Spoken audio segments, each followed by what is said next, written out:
Teman-teman, mari kita lihat lagi ukuran planet dan bintang yang Allah ciptakan. Adik-adik lihat ini. Ada Merkurius, lalu ada Mars, lalu ada yang lebih besar apa itu? Masya Allah. Ada lagi yang lebih besar apa itu? Bumi, tempat kita berpijak, tempat kita tinggal, luas sekali. Lalu ada lagi yang lebih besar. Lalu ada lagi yang lebih besar. Lalu ada lagi yang lebih besar. Ternyata matahari jauh lebih besar dari bumi, makanya panasnya sangat terasa walaupun jaraknya sangat jauh dengan bumi. Lalu ada lagi yang lebih besar. Lalu ada lagi yang lebih besar. Apa itu? Ini bukan ikatan cinta ya, bukan Arya Seloka, bukan Andin. Ada lagi yang lebih besar apa? Ada lagi yang lebih besar apa itu? Ada lagi yang lebih besar, Masya Allah, apa itu?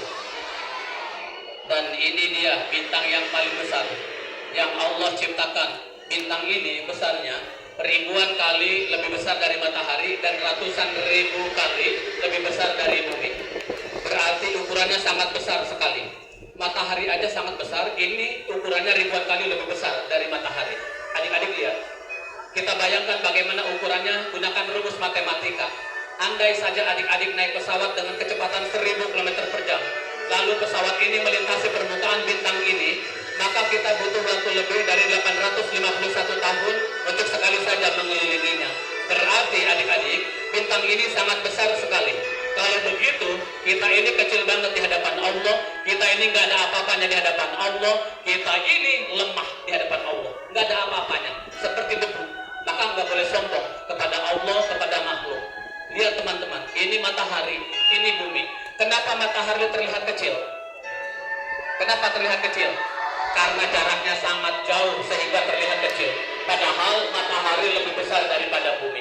Adik-adik lihat, bumi mengelilingi matahari. Bintang-bintang ini, planet ini jumlahnya miliaran. Mereka saling bergerak. Tapi kenapa mereka tidak tabrakan? Karena mereka tunduk, patuh, dan taat kepada Allah, maka Allah selamatkan mereka. Adik-adik juga kalau hidupnya mau selamat dunia dan akhirat, tunduk patuh kepada Allah agar kita diselamatkan oleh Allah. Adik-adik lihat, teman-teman lihat. Begitu kecilnya kita di hadapan Allah. Adik-adik tahu?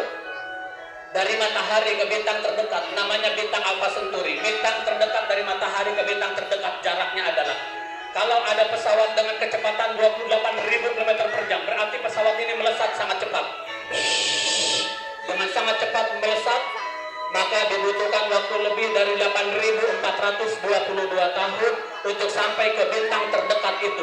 Berarti jaraknya sangat jauh sekali. Kalau begitu, alam semesta ini sangat besar dan kita di hadapan Allah sangat kecil sekali, nggak ada apa-apanya. Maka kalau dipanggil oleh Allah, Allahu Akbar, Allahu Akbar, itu waktunya sholat. Adik-adik mendengar suara azan, sedang ngapain pun, utamakan panggilan Allah. Jangan sampai kita nanti dipanggil oleh Allah untuk yang terakhir kali, yaitu meninggal dunia.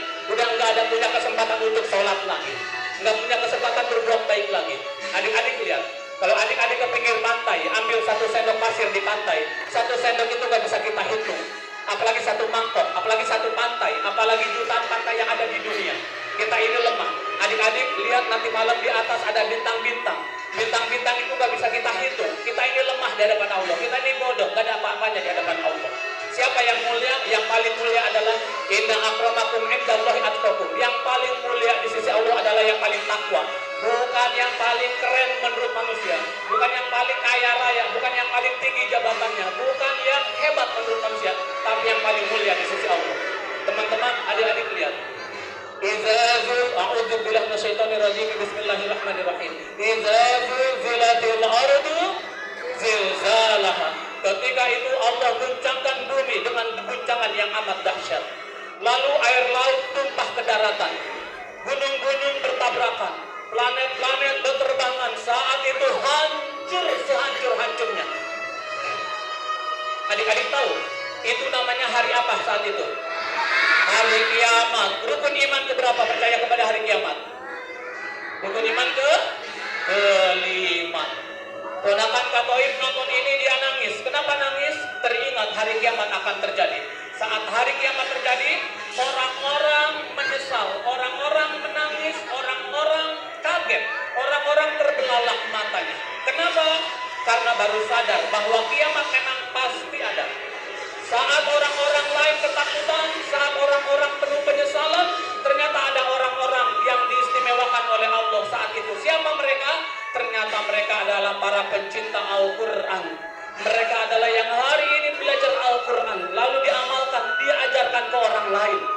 Lihat adik-adik, ketika yang lain ketakutan, ada yang wajahnya berseri-seri. Siapa mereka?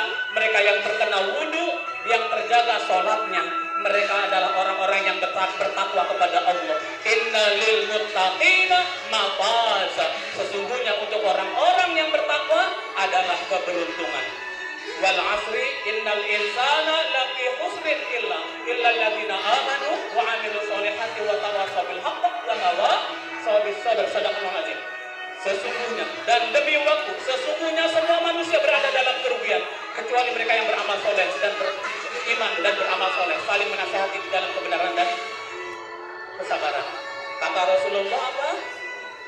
Sebaik-baik manusia adalah yang bermanfaat untuk manusia yang lainnya. Siapa yang mau jadi penghafal Quran?